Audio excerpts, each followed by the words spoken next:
Bismillahirrahmanirrahim. Assalamualaikum warahmatullahi wabarakatuh.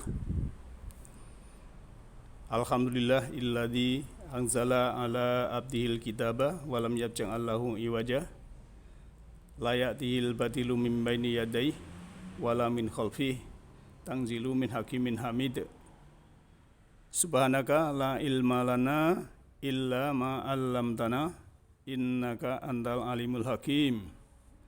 Rabbi shrahli sadri wa yassirli amri wahlul 'uqdatam min lisani yafqahu qawli. Ewanidin kajian Majelis Ta'lim Nurul Huda yang insyaallah dirahmati oleh Allah Ta'ala. Segala puji bagi Allah yang telah menurunkan kepada hambanya kitab Al-Quran, dan Dia Allah tidak mengadakan kebengkokan di dalam kitab tersebut, dan kitab itu tidak didatangi kebatilan baik dari depan maupun dari belakangnya, yang turun dari Rabb, dari Tuhan yang Maha Bijaksana lagi Maha Terpuji. Ewanidin yang berbahagia, untuk topik pada malam hari ini adalah Al-Quran menjelaskan hukum sebab akibat atau kausalitas. Oleh karena itu, sebelum kita mulai, marilah kita senantiasa bersyukur pada Allah Ta'ala, di mana pada saat ini kita masih diberikan keberlimpahan kehidupan, baik berupa kesehatan, keselamatan, kenyamanan, kedamaian, keislaman, keimanan, yang semua itu karena Allah Maha Pengasih lagi Maha Penyayang. Marilah kita beranjak sana, berselancar melihat ayat Allah yang berhubungan dengan kausalitas, dan semoga kita mendapatkan pencerahan dari Allah Ta'ala, di mana kita sebagai orang yang sudah dapat petunjuk atau cahaya dari semesta ruhani ini, kita harus peka terhadap perilaku alam semesta, dan kita juga harus memahami keadaan bumi ini dinamis, selalu rotasi dan revolusi, terus bergerak, memutar. Kalau orang Jawa mengatakan seperti cokro manggilingan, kan begitu ya. Maka kita juga harus dinamis bergerak untuk mengetahui hukum kausalitas atau sebab akibat yang ada di dalam Al-Quran. Ewanidin yang berbahagia, sebagai landasan pertama kita buka di dalam surah 18, surah Al-Kahfi ayat 84-85. A'udzu billahi minasyaitonir rajim. Bismillahirrahmanirrahim. Inna makkanna lahu fil ardi wa atainahu min kulli syai'in sababa fa'atba'a sababa. Di sini disebutkan inna pakai huruf takkid ya, tapi di sini dhamirnya na adalah Allah, kami ya.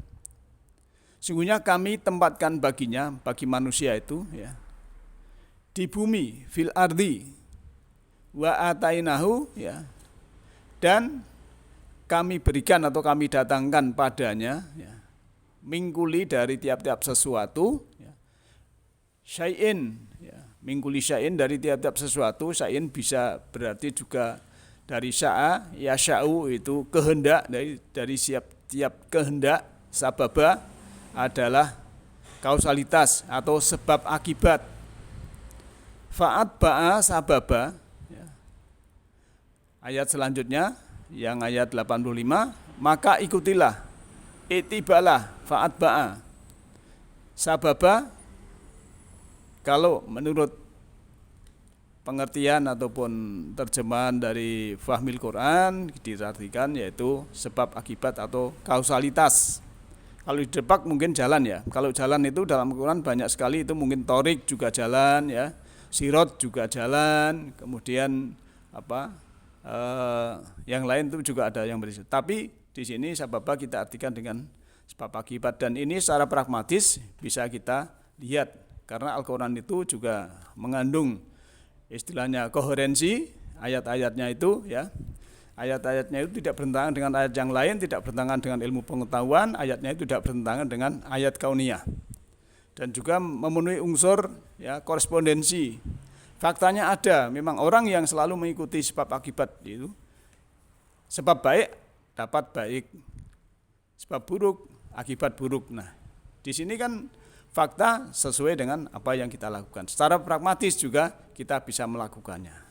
Nah, hadirin yang berbahagia, oleh karena itu dalam kita mengikuti hal ini ya, Fa'atba asbaba ini ya, maka tadi saya gambarkan, kalau kita sudah Qur'ani, kita sudah dapat petunjuk cahaya semesta rohani, maka kita harus peka terhadap perilaku alam semesta. Ya, kita harus memahami keadaan bumi ini secara selalu rotasi, revolusi ya, dinamis, terus bergerak, memutar. Ya. Kalau kita melihat contoh ya, beberapa tahun yang lalu itu ada penceramah, istilahnya penceramah yang mengharamkan wayang misalnya itu. Jadi karena fahamnya ya masih nuwun sewu ya, belum mengetahui ya lita'arofunya untuk mengenal suku bangsa, qabilah, untuk mengenal bangsa yang lain, suku yang lain mungkin belum begitu paham sehingga mudah untuk mengharamkan. Padahal kalau kita mengacu kepada surah 16, surah An-Nahl 116 itu kita diingatkan, apakah kamu mengharamkan sesuatu dengan mulutmu, kan begitu ya. Padahal Allah tidak mengharamkan ya, gitu. Nah, juga kalau kita tadi kembali ke beberapa tahun yang lalu mungkin, atau 2 tahun atau berapa ya, itu kan ada orang yang mengharamkan istilahnya wayang ya, kemudian patung wayang rame-rame dirobohkan ya. Yang terjadi apa? Semesta ini merespon ya, sehingga terjadilah kebangkitan seni budaya secara serentak. Ya mungkin wayang kulit digelar di mana-mana ya, termasuk wayang dakwah itu yang kemarin di PGRI itu ya. Kita kan juga hadir ya, wayang dakwah oleh Ustadz siapa itu yang sebagai pimpinan Ponpes di Baki atau di mana itu, enggak ada itu, saya lupa ya. Maka di situ akan muncul ya para praktisi seni ya, dan kehidupannya membaik. Muncul bintang-bintang seni yang banyak juga. Nah, ini siapa yang menggerakkan? Padahal tidak ada yang mengomando. Kalau kita bisa menjawab, adalah rasa hati nurani secara kolektif setiap orang yang didorong oleh energi alam semesta. Maka dalam hal ini kita juga harus memahami energi alam semesta dan memahami eksistensi Allah, sehingga kita tidak mudah ini haram, ini halal dan sebagainya. Kalau Allah tidak mengharamkan ya kita jangan sampai berani mengharamkan sesuatu. Itu para wali dulu itu dakwah lewat wayang. Dan orang yang tadinya belum kesadaran menjadi sadar. Orang yang tadinya bermain judi dia bisa insaf dan lain sebagainya. Itulah ya, karena di situ mengandung tontonan dan tuntunan, dan di situ ada tokoh ya antagonis, ada tokoh yang baik, ada tokoh yang tidak baik, dan ada tokoh yang elegan atau kesatria. Maka ya, kita harus memahami ternyata ya kita ini harus selaras dengan semesta, karena Allah sebenarnya hukum-hukum di semesta ini adalah sesuatu yang sangat selaras dengan manusia, kalau manusia itu memang betul-betul mampu ya menumbuhkan kesadarannya, mau menumbuhkan keinsafannya. Nah, kita disuruh fa'atba asbaba untuk mengikuti sebab akibat. Ya. Di sini kita melihat nanti sebab itu menimbulkan akibat atau balasan. Ya. Sebab yang baik, ya, ada sebab yang buruk. Kalau sebab yang baik itu ya akibatnya baik, balasannya baik. Muaranya itu adalah kebahagiaan. Ya. Tetapi kalau sebab yang buruk, itu akibatnya atau balasannya buruk, muaranya adalah penderitaan. Ini harus kita pahami betul ya. Apakah kita bahagia atau menderita? Artinya kalau kita saat ini bahagia, artinya kita yang telah lalu kita adalah membuat sebab yang baik. Sedangkan kalau kita saat ini menderita, artinya kita harus memperbaiki. Mungkin boleh jadi kita bikin sebab yang buruk di masa lampau. Nah, di sini jelas sekali ya. Maka dalam surah 55 ayat 60, hal jazaul ihsani ilal ihsan. Tidak ada balasan kebaikan selain kebaikan ya. Ini ilahnya dua ya, harusnya hal jazaul ihsani ilal ihsan begitu ya. Nah, maka Bu Bapak yang saya hormati ya, ini harus kita camkan ya. Kita harus bikin sebab yang baik supaya kita baik dan muaranya kebahagiaan. Jangan sampai kita ya bikin sebab yang buruk sehingga ada keburukan dalam diri kita dan muaranya akan kita menjadi orang yang menderita, yang adalah penderitaan. Dan ini balasan. Bahasa Al-Quran itu bisa diartikan ya tadi sebab akibat tadi itu nanti ada jasa atau balasan ya, atau akibat, ada aksi, ada reaksi. Dan mungkin kalau akibat di sini, kalau bahasa dari orang lain itu bisa diartikan karma.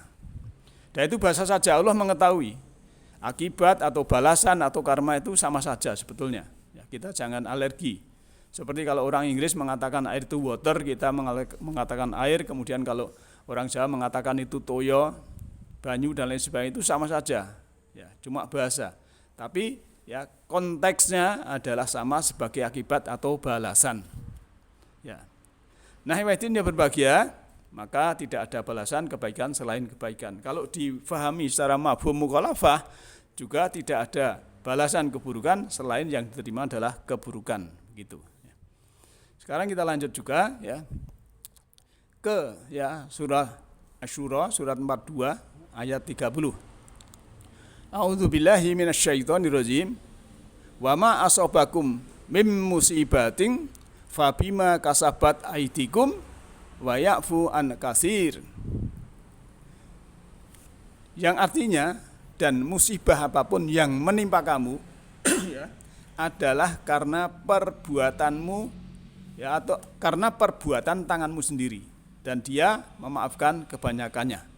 Nah, artinya kalau Allah sudah memberikan penjelasan seperti ini ya, apapun yang kita terima saat ini, kalau yang tidak menyenangkan itu sebenarnya dari perbuatan tangan kita sendiri atau diri kita sendiri. Tetapi sebetulnya walaupun kita banyak kesalahan yang kita perbuat ya, itu Allah banyak yang dimaafkan dari perbuatan itu, karena Allah itu Maha Pengampun, Maha Pengasih. Berbeda dengan kita manusia, kadang kalau ada orang yang berbuat tidak baik dengan kita, kadang kita akan mengatakan tiada maaf bagimu. Nah, ini kan bertentangan dengan ciri orang yang mutakin adalah memaafkan dan menahan marah, sebagaimana dalam surah Al-Furqan surat Al-Imran ya, ayat 134 itu, bahwa ciri orang takwa adalah menahan marah dan memaafkan. Kita lanjut ya. Masih berhubungan dengan kausalitas atau sebab akibat di dalam ya surah An-Nisa ayat 79 ya. Ini saya potong tapi temanya untuk berkorelasi dengan ayat-ayat yang tadi ya. Ma asobaka min hasanatin faminallah wa ma asobaka min sayyiatin famin nafsik. Apapun yang menimpa kamu dari kebaikan adalah dari Allah, dan apapun kejahatan yang menimpamu adalah dari dirimu sendiri. Nah, ini jelas sekali ya. Saya bertanya kepada Bapak Ibu, misalnya sebagai ilustrasi saja, dalam pesta Bapak Ibu mendapatkan mengambil nasi rendang misalnya. Di situ ada beberapa daging ya. Yang terakhir itu disisihkan satu potong mau sebagai gong untuk dimakan yang terakhir. Ternyata setelah dimakan yang terakhir, yang dimakan itu bukan daging, ternyata lengkuas. Apa yang terjadi di sini? Kan kita juga merasakan. Nah, kalau hal ini terjadi, ya, saya bertanya, di akhir makan dalam pesta tadi, yang ada lengkuas tadi, itu dari Allah ataupun dari tangan kita sendiri. Nah, ini artinya kan dari tangan kita sendiri, masa Allah dikambing hitamkan. Seperti orang yang berjodoh itu kan, ya, baru beberapa pekan, kadang beberapa bulan cerai. Padahal dulu yang apel dia sendiri. Yang melamar dia sendiri, yang milih dia sendiri. Setelah cerai katanya ini ketentuan Allah. Kan lucu nih, aneh. Jadi Allah untuk kambing hitam, tidak boleh sebetulnya. Karena apa? Karena dia belum mengetahui program di semesta ini. Maka tugasnya adalah mengikuti sebab akibat. Jadi akibat yang buruk, yang tidak baik itu adalah dari manusia, bukan dari Allah. Kalau Allah sudah memberikan yang terbaik sebagai fasilitator, jodoh yang baik, makanan yang baik, ya, udara yang baik, minuman yang baik, tempat tinggal yang baik. Tapi manusianya saja kadang yang tidak mensyukuri. Maka apapun yang menimpa kamu dari kebaikan adalah dari Allah. Bahasanya sini hasanah, famin Allah, maka dari Allah. Tapi yang sayyi'ah itu adalah famin nafsik, yang menimpamu itu adalah dari dirimu sendiri. Nah, ikhwatin yang berbahagia, maka di sini juga saya sampaikan ilustrasi yang berhubungan dengan meraih hidup bahagia, supaya kita itu bisa menerima yang disukai maupun yang tidak disukai itu sama saja secara adil. Maka kita harus menjadi orang yang sabar atau tabah, kita menjadi orang yang shodiq, yang benar, kita harus menjadi orang yang taat, yang tekun, yang qanaah, yang qanitin. Dan yang keempat, kita harus sedapat mungkin juga menjadi orang yang selalu berinfak. Dan yang kelima adalah beristighfar, mohon ampunan kepada Allah Ta'ala.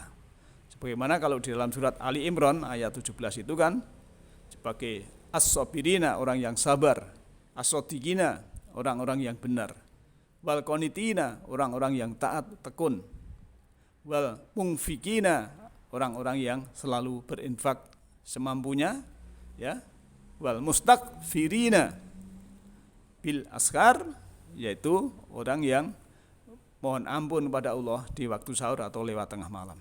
Disinilah Allah mengapresiasi kepada orang yang saat kebanyakan manusia itu pada tidur, dia ingin dekat dengan Allah dan mohon ampun. Jadi ayat ini menjelaskan luar biasa ya, kalau lewat tengah malam dalam arti waktu sahur, kemudian kebanyakan manusia tidur ya, kalaupun yang bangun itu ada yang mungkin aktivitas mencari nafkah ke pasar dan sebagainya, tapi dia masih sempat untuk minta ampun kepada Allah, untuk beristighfar dengan sungguh-sungguh. Oleh karena itu maka ya, kesabaran ya, kebenaran, ketaatan ya, dan berinfak dan mohon ampun itu adalah kalau kita sudah melakukan, insya Allah kita akan hidup bahagia. Nah, ikhwatin yang berbahagia, jangan sampai kita segala sesuatu melebihi batas ya. Kalau melebihi batas itu tidak baik. Sebagaimana ya kalau menurut kita cross check diri kita sendiri ya, itu jangan menjadi orang yang selalu berkeinginan makan enak ya. Karena kalau ingin makan enak terus itu kan namanya menuruti hawa nafsu. Dan akhirnya apa? Melebihi batas. Maka kalau sudah selalu makan enak ya, selalu melebihi batas, maka tubuhnya itu kan akan menjadi kuburan. Muaranya produktivitas menurun, malas ya, apalagi mengkaji, malas ya, ngantuan ya. Muaranya di akhir perjalanannya ya akan menderita. Maka kebalikannya, orang yang cermat itu akan memilih makanan yang halal dan thayyibah, ikhtiar sehat, hidup dinamis, meningkat kualitas dirinya, bergerak ke depan selaras dengan semesta. Maka saya salut sekali dengan Bapak Ibu yang tadi pagi ya, masih posyandu lansia, bagi yang sepuh-sepuh tadi masih senam, masih guyon dan lain sebagainya. Bahkan saya melihat Pak Ngadipin itu, saya ketawa sendiri ya di video itu ya, bahagia sekali. Jadi bahagia tidak harus dengan modal yang banyak, dengan makanan enak dan uang yang banyak, tapi cukup senam sambil gocekan guyon, itu adalah sesuatu yang memberikan hormon kebahagiaan akan tubuh dalam diri kita. Maka pentingnya silaturahim ya, pentingnya silaturahim, menyambung persaudaraan, pentingnya untuk hablum minanas, dan juga dalam hal ini kita bersosial, bermasyarakat insya Allah yang demikian itu akan menjadikan akibat yang baik. Nah, hadirin yang berbahagia, maka setelah kita menjalani kausalitas dalam arti yang benar, Allah sudah mengingatkan dalam surat Ali Imran ayat 139, wala tahinu wala tahzanu wa antum a'launa in kuntum mu'minin. Jadi kamu itu jangan bersikap lemah, ya, jangan pula bersedih hati, padahal kamu adalah orang-orang yang paling tinggi derajatnya jika kamu orang-orang yang beriman. Artinya kalau kita beriman, insya Allah kita ditingkatkan derajatnya pada Allah Subhanahu wa Ta'ala. Kita jangan meremehkan hanya satu derajat, ya. Satu derajat itu misalnya satu derajat yang atas, ya, itu bahagia, yang satu derajat di bawahnya itu menderita. Derajat yang atas, ya, walaupun satu derajat itu kecukupan, derajat yang bawah kekurangan. Derajat yang paling atas, ya, yang di atas tadi walaupun satu derajat itu senang, ya, bergembira dalam bimbingan Allah Ta'ala, yang satunya dalam kegelapan.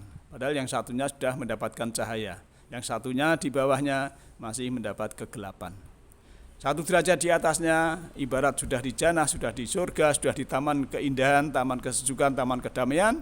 Yang satunya dalam satu derajat di penderitaan, di dalam api yang panas, tikar yang panas, selalu marah, sakit hati, kecewa, dendam, dan lain sebagainya. Padahal yang derajat di atas sudah seperti di surga, taman kesejukan, sudah memaafkan, sudah berkasih sayang, sudah memberikan pelayanan. Nah, maka janganlah kamu bersikap lemah, dan juga jangan kamu bersikap bersedih hati, padahal kamulah orang-orang yang paling tinggi derajatnya jika kamu orang-orang yang beriman. Nah, hadirin yang berbahagia, karena petunjuk Al-Quran itu adalah sesuatu, ya, yang sangat bisa memisahkan antara yang hak yang batil, ya. Innahu laqaulun fasl. Sungguhnya Al-Quran itu adalah benar-benar firman yang memisahkan antara yang hak dan yang batil. Wa ma huwa bil hazl, dan sekali-kali bukanlah dia itu sendoguru. Arti Al-Quran itu sungguh-sungguh, ya. Firman Allah itu sangat mutlak kebenarannya. Jangan sampai kita meremehkan.